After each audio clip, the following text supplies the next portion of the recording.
In today's episode, we're going to be talking about how does a 401k work. We're going to be talking about the pros and cons of a 401k. We're going to be talking about different custodians, if the custodian matters. We're going to be talking about employer contributions, loans, withdrawals, and tax benefits. To help us with that, we have Chloe Daniels. She's a certified financial educator. So let's just jump right into it. What is a 401k? Yeah, so a 401k is an employer-sponsored retirement account, which is just basically a way to say that it's a account for you to save money in for retirement that you can only get through your employer. 401ks have, so like you can't go and open up a 401k all by yourself unless you own a business, because your 401k is totally tied to your employer. So a lot of the times people are like, oh, I know I have something through, my employer that's helping me save for retirement. Most of the time it's going to be a 401k or a 403b. 403b and 401ks are pretty similar, but there's different tax benefits, whether you've got a Roth 401k or a traditional 401k that we can certainly talk about. But the 401k is generally this account where you've got a select number of investments that you can choose from. Most of the time, they're target date funds that your employer chose for you. And then you get to select from like a dozen different investments that are in there. Most of the time, they're target date funds. And then you automatically put money in directly from your paycheck, depending on how much you opted in when you signed up for the 401k to begin with. And then a lot of times, one of the nice things about a 401k is that you get an employer match as well. So for example, if your employer is like, we'll put 6% of your salary in, if you contribute 6% of your salary, that means dollar for dollar, up to 6% of your salary, they're going to put in $1 on behalf of you as well. So it's essentially part of your compensation. So anytime you've got an employer match, it's very much a no-brainer to go ahead and get that money because it's a part of your overall compensation. I love it. And if you're not using it, then basically you're leaving a certain amount of money on the table, basically, in other words. Right. It's kind of like you have to ask yourself, like, if my employer was like, hey, we'll give you an extra $3,000 in your salary a year, would you be like, no, thank you? Yeah. Like, probably not. You'd probably be like, yeah, I'll take that. Thank you so much. Appreciate it. Or if somebody said, hey, there's a savings account where for every dollar you put in there, I'm going to put $1 in there as well, too. It's like, okay, well, like that sounds pretty good, basically.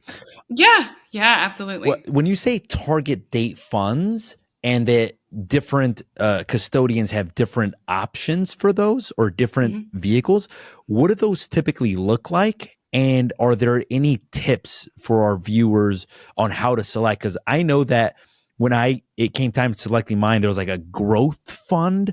There was like a different type. So what are the different ones? What is there to know? How does that vary based on the different stages of your life or different retirement goals that you may have?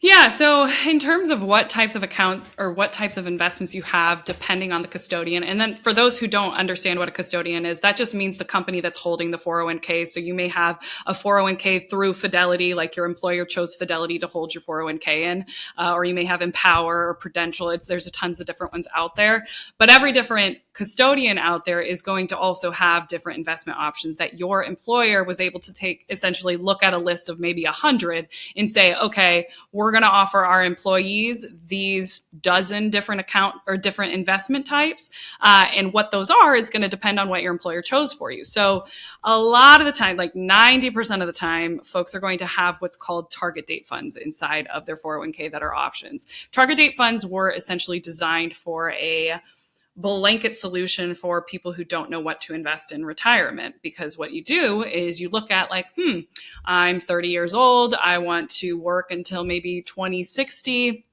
I'll go ahead and I'll put retirement date.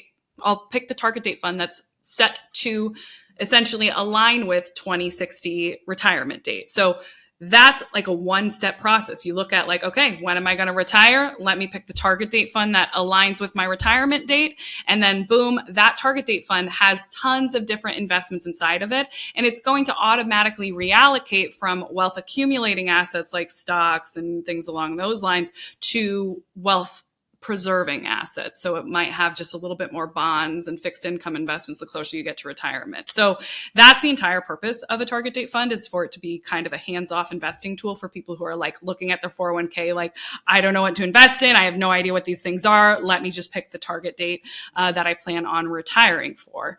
So that's I would say the number one investment you'll find inside of a 401k. You'll see a bunch of different dates, and usually you'll pick the date you want to retire by. There's pros and cons of target date funds. I mean, if you have Vanguard target date funds, you're looking pretty good. Usually Vanguard uses what's called a 3-fund portfolio, which is one of the best ways to invest, where you've got one fund in there, a index fund that's passively managed, which means it's going to be low fee. But that one fund is going to be, there's going to be a total US stock market fund, there's going to be a total international stock market index fund, and then there's going to be a total bond index fund. So with those Vanguard target date funds, you essentially have every single stock in the world inside of that target date fund for a very low fee. Usually I think their fees are like 0.01% or 0.015%. I can't remember off the top of my head. But you've got all the stocks in the world just by doing that, and it's automatically going to reallocate the closer that you get to retirement. So those can be pretty cool. And like, if you're looking at your 401k and you're like, ooh, I've got Vanguard target date funds, like, good job. That's great. We love Vanguard target date funds. But there are some bad ones in there too. Like, there are some target date funds that are charging, 1% fees, or even 0.5% fee is a little bit high in my opinion, especially because target date funds can be so easy to put together. Now, you had mentioned like, okay, but sometimes you have growth funds or things like that inside there as well. Usually your employer will like select, because they can only be mutual funds most of the time. I don't think they can even do ETFs, if I remember correctly. So most of the time your employer is going to select a bunch of different target date funds, and then they may have a few mutual funds for people to select too, for those who like want to pick their own investments. Most of the time they're going to have some that are index funds, which just means they're passively managed. They're invested the lazy way, which is according to an index, which is just a fancy term for like or it's a measuring tool essentially. Like if you are invested in the S&P 500 index fund, you're in an index fund that's going to mirror the S&P 500 index. All that is a fancy term for like the 500 largest US companies that are publicly traded. However, they are doing is what that index fund is going to do as well. So usually you'll see some index funds in there, and then you'll also see some actively managed mutual funds, which is what probably a lot of us think of when we think of investing in mutual funds, because index funds are a little bit newer than actively managed mutual funds. Actively managed mutual funds have been around for a really long time, but you'll see, you may see some basic large cap funds where it's just talking about, or it's just investing in large US companies most of the time. You'll see some international funds. You'll see some growth funds. Growth funds, to answer that specific question, growth funds just mean that this mutual fund is invested in companies that are geared towards growth. Now, a lot of times that means a lot of tech companies, a lot of companies that have seen some rapid growth in the last couple of years. But because these companies are growing at a really rapid pace, they're not paying you out dividends. So if you're a dividend investor, or that's something that you're trying to invest in, you're probably going to avoid growth stocks, because growth stocks, they're not going to be paying you dividends, because all the money that they're making, they're reinvesting into the growth of their company. So they're not paying out dividends as much. Does that make sense? It does. And the dividends, whenever it pays out dividends, it stays in the 401k. Those aren't like dividends that go into your pocket. It's just basically part of the return that you're getting. What I was going to ask you is, how important are the fees? So this is kind of what I've heard. Like, obviously, if you can get something that's comparable, like let's say two products produce a 7% return on average, and one of them has a point something percent fee and one of them has a 2% fee, like over time that compounds. How important are the fees? And are there certain custodians that generally have lower fees? And then who are your favorite custodians? Just between us, who are the favorite custodians? Oh, my favorite custodians is no secret. So I really like Vanguard. I really like Fidelity. By far is my favorite. Fidelity is one of the most inexpensive. They make it a lot easier for people to invest, because you can start investing for as little as $1, even with their mutual funds. Whereas like Vanguard, for their mutual funds, you can't start investing in those until you have a minimum of $3,000. Unless you can go the ETF route and invest for as little as $1, but with their mutual funds, you still can't for a minimum of $3,000. So Fidelity's been like my reigning champion favorite, and I'm not being paid by Fidelity to say that. If they wanted to sponsor me, I'd be down. But those are my two favorites for sure. I also have seen pretty good things with Empower and Principal. I don't have as much experience with them, but generally their investment options are usually going to be index funds. You're going to see a lot of target date funds, a lot of Vanguard target date funds within both of those accounts as well. I don't have there's not a list of my least favorite custodians specifically for 401ks. It's just when you get to the smaller companies or the older companies, a lot of times that's when you're going to start to see those higher fees. So like if you have oh, what's the fancy? It's JP Morgan Wealth Management. I think they still do 401ks for certain companies. They usually have higher fees. You've got, it sounds like your custodian might have, I don't know if you want to shout them. It sounds like they might have higher fees. So a lot of times you've got to do a little bit of investigation yourself to see like, okay, how good is my 401k? Now, the good thing is your employer match most of the time is going to make you above and beyond what you're paying in fees. So it's kind of like a little bit of give and a little bit of take. So it just depends. And the first step is like gathering that information to understand like, well, what am I paying in fees? Because, oh my gosh, if you had a 2% fee, a 1% fee over a 40-year time frame could result in like, I mean, that could be like 20% of your investment portfolio over the long term, because what people don't realize is your fees compound just like your investments compound. So yes, it absolutely does matter. If you had a 2% fee in your 401k, I would probably only be getting the match on that. How do you find out the fees? Like, meaning like, so, like I know I have ADP, but I have no idea like how to figure out the fees. Yeah. So at the end of the year, when you get a statement that it's an end of year tax statement, you'll be able to see your fees on your statement there. So you just go looking for your fees. Now, granted, sometimes they could have hidden fees. So if you're like, this doesn't track, this doesn't seem right, you can always call as well and ask for a fee schedule. You can call your brokerage. And they'll tell you basically the fee schedule. Basically. Yeah, they'll give you a fee schedule. They should send you a fee schedule. Now, if you're an employer, it's actually really important. So like, I remember when I set up the 401k for our company, they asked me and they said, okay, who do you want to set up your, who do you want to be the custodian? They're like, we have a custodian here at ADP. Like, if you just do it through your payroll, like it just gets withdrawn automatically. And then at that time I had the option of going somewhere else, but they would have to mail me a check. Then I'd have to mail that check to them or something like that, which made it like an inconvenience for me. And I was just like, okay, I'll go the easy route. But at that point, I don't think I factored in the amount of fees.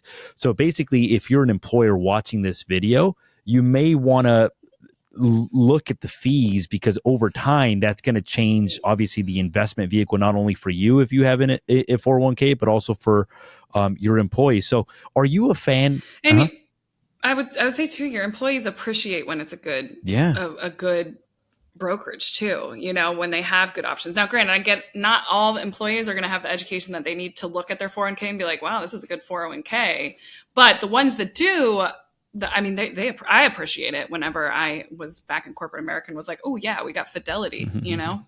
Now, there's a lot of conflicting information out there. Like if you look on social media, there's going to be like, oh, don't invest in your 401k, only do a self-directed, or only invest in this, or real estate. Like you don't want to keep your money trapped. What are your thoughts on 401ks? Do you like them? Do you not like them?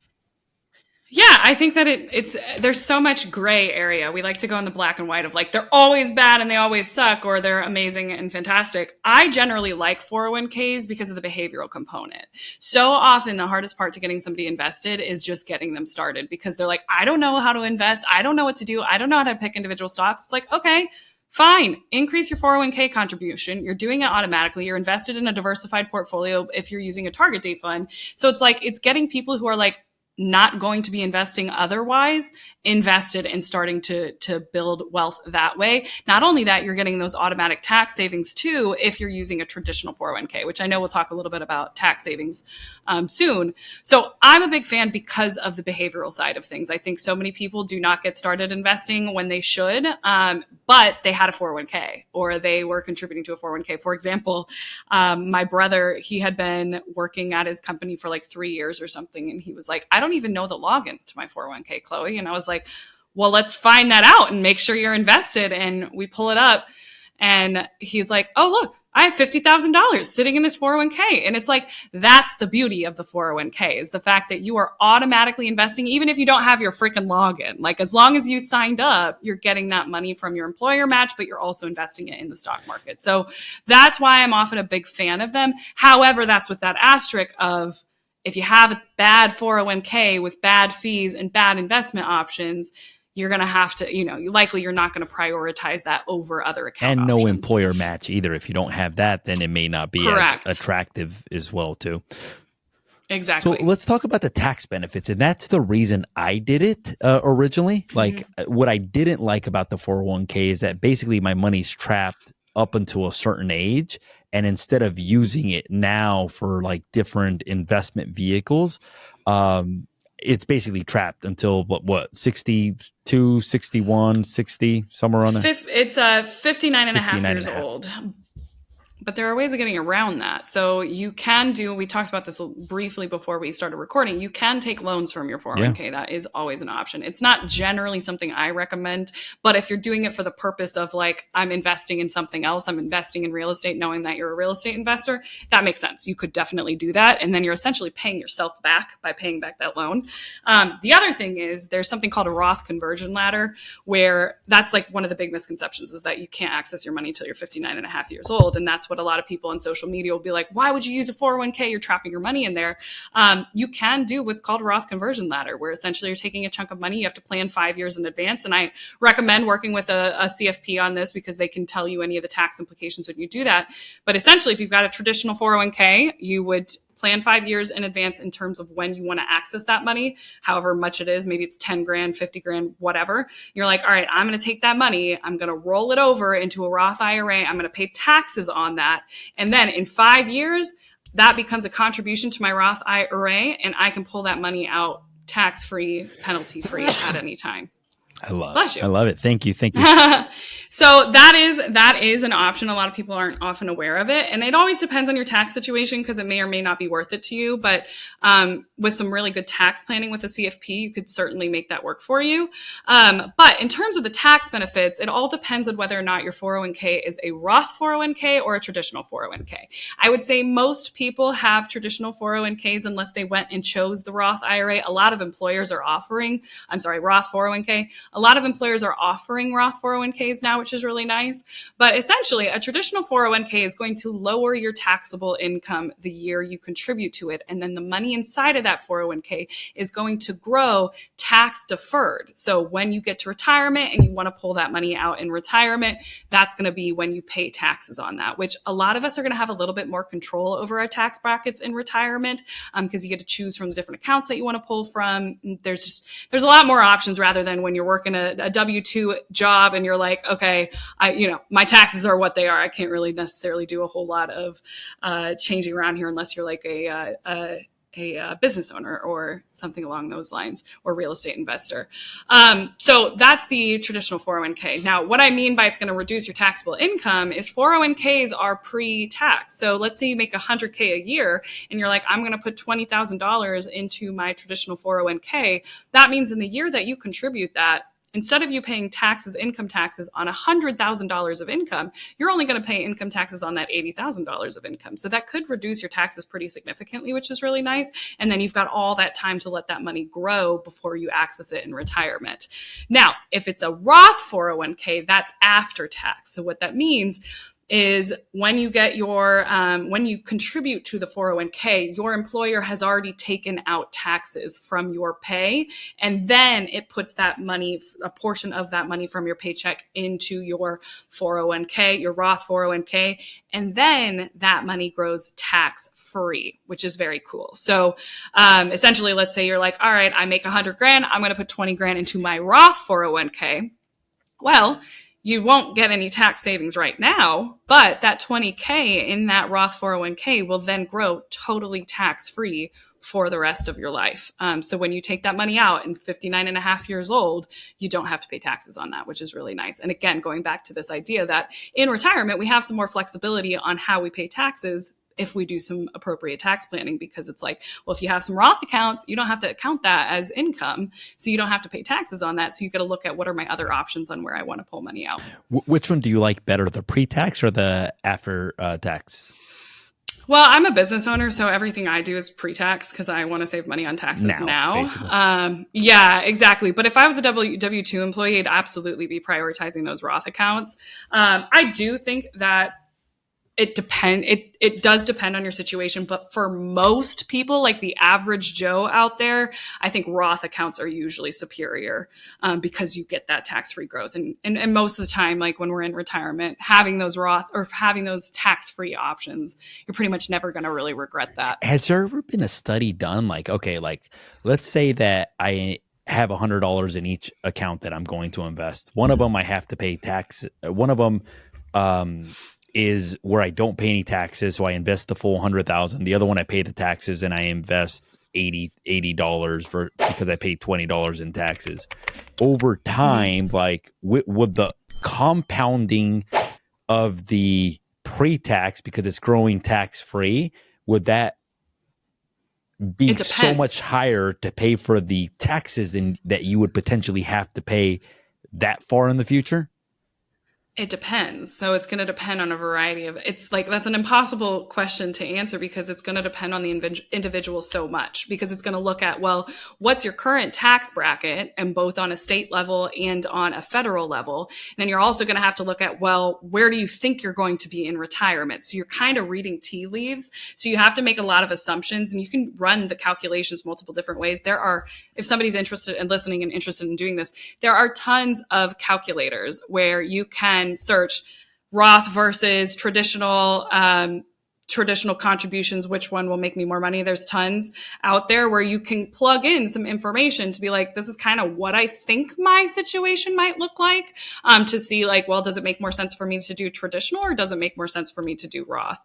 A lot of the times we're just making our best guess. So it's just, I mean, that's, you probably know, even in real, like there's some things that you're like, I'm going to make my best educated guess, but like we have no idea what's going to happen in the future. We have no idea how tax law is going to change in the future. We have no idea, what your income bracket could be, where you're going to live. And all of those things are going to be taken into consideration. If that's a question that keeps you up at night though, like a CFP can run those numbers for you a million different ways. And you can be like, this is the scenario I like the best. So this is what I'm going to try and align my, contributions with.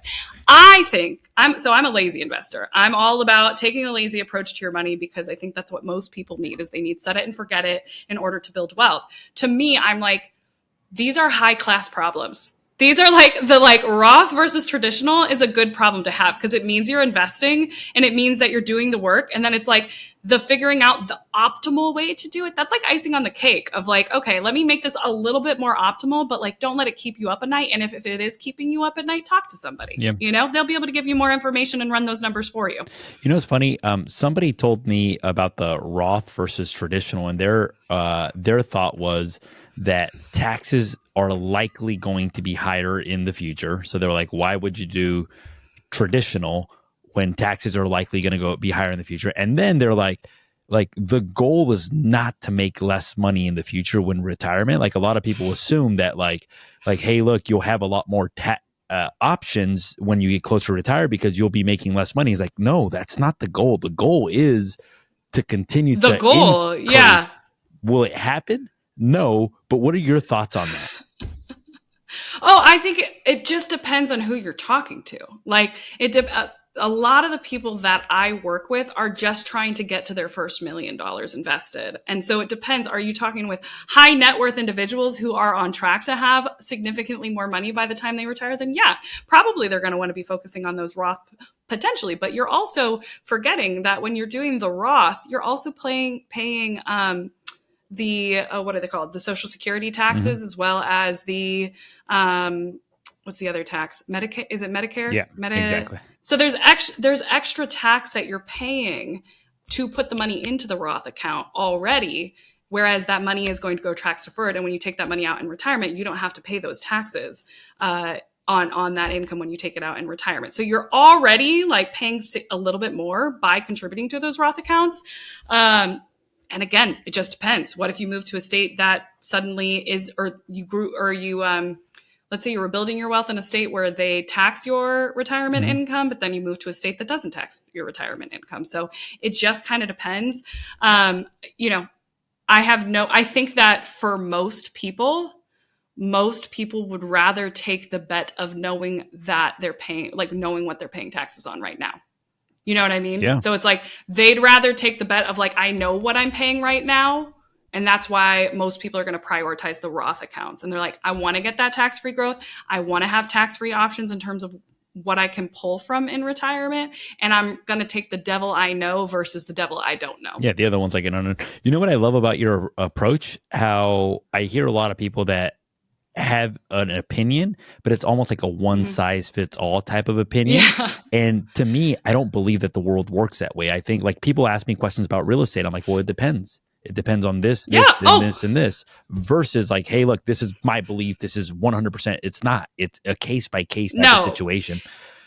Well, and I wonder when people have those kind of like staunch beliefs, Mhm. like the reason I know that it depends is because I've worked with so many different Mhm. people and like everybody's circumstances are different. Could I say that probably 8 times out of 10, Roth is going to be better for most of the people within the sphere of influence that I have? Yes. But I'm also not working with people who are, multimillionaires and, have these huge real estate portfolios or things like that. Yet. I'm working with a lot of Yet. average Joes. Yet. Exactly. Ideally, absolutely.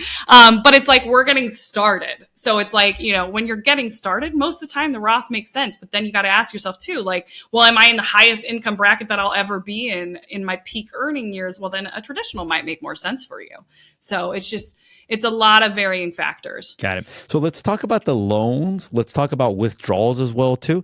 So how do the loans typically work? Do they vary custodian by custodian as well too?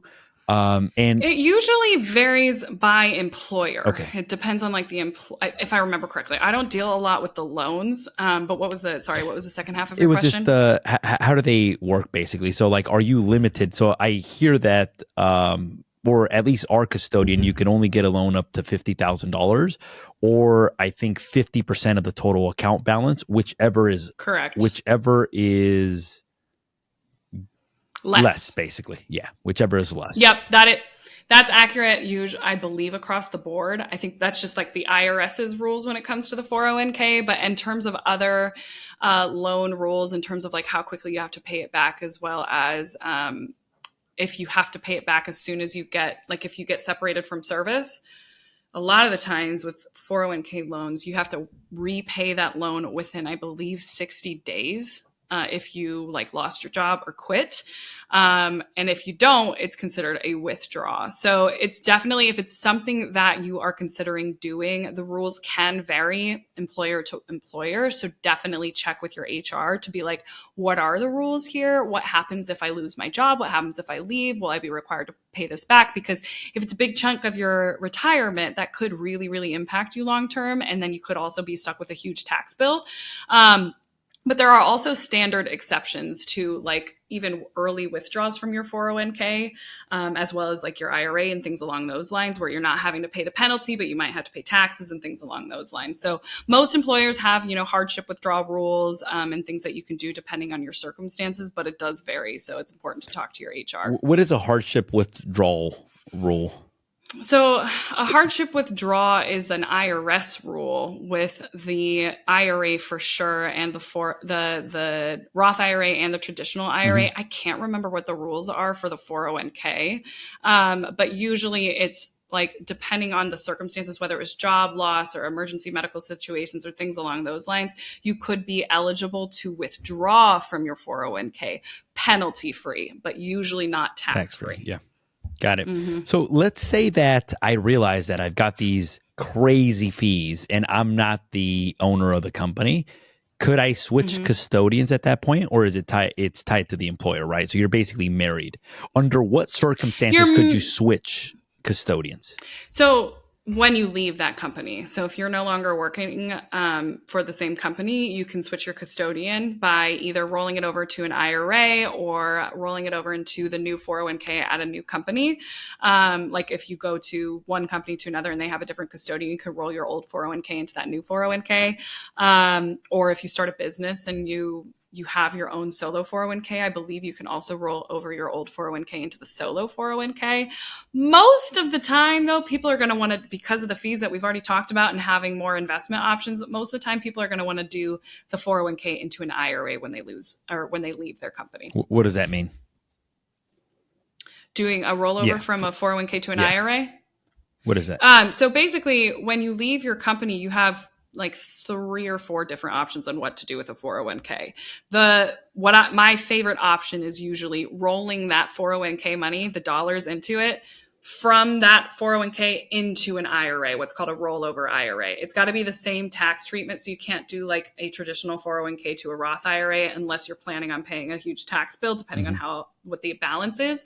But you can, when you leave, usually you can't do in-service rollovers, but once you leave a company, you then get to decide, well, what do I want to do with this old 401k? So that's one option where you essentially turn that 401k into an IRA. Does that make sense? Yeah, it does. It's just a rollover IRA, but it's not a new contribution or anything like that. So like, for example, people are like, well, I can only put $7,000 into my IRA. The rollover is totally different. It's not a new contribution. So you can do like, if you had $100,000 in your 401k, you can still roll that over into an IRA, even though the limit on an IRA is $7,000. It's because it's different. A rollover is different than a contribution. I love it. What about like a self-directed? Do you ever have clients do the self-directed IRA? And what are your thoughts on self-directed after, let's say they switch employers, or they get to that 59 and a half age or 60 years old or whatever it is? So you're talking about like self-directed IRAs where you can invest in like non-traditional type of like real estate loans. Yeah. I don't have a lot of experience with those. I don't work with a client base that really uses those all those much, so I don't really have much of an opinion. Got it. Okay, cool. Anything that you think we might have missed about the 401k? And then lastly, like if somebody enjoyed this interview, maybe just a little bit about what you do and how you can help individuals, and then how can people get in touch with you as well too? Yeah, I mean, I think with 401ks, I think we kind of covered all of it. It's more just, educate yourself so that you can understand whether or not you're in a good 401k or not. You're not going to know until you understand the different investment options that are inside of there, as well as the fees that you're paying. And so those are like the first two things I would always look at when looking at a 401k. Always, always, always get your employer match. It is crazy for you not to. But in terms of where you can find me, I'm on the internet everywhere at CalBRE Money Coach. And what I do is I focus on educating people the basics of personal finance.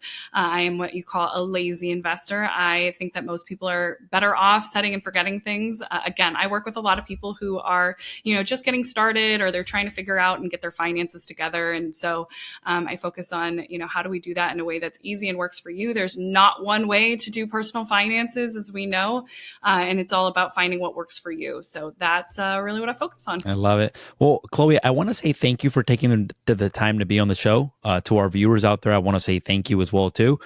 Today we went over how does a 401k work. We talked about the pros and cons. We talked about like different custodians. We talked about employer contributions, loans, withdrawal, tax benefits. It's basically an all-inclusive video. If you've enjoyed this episode, make sure to hit that subscribe button. If you feel that this episode would be helpful to somebody, make sure to hit the share button. Thank you again, Chloe, from the bottom of our heart, and to our viewers, until next time.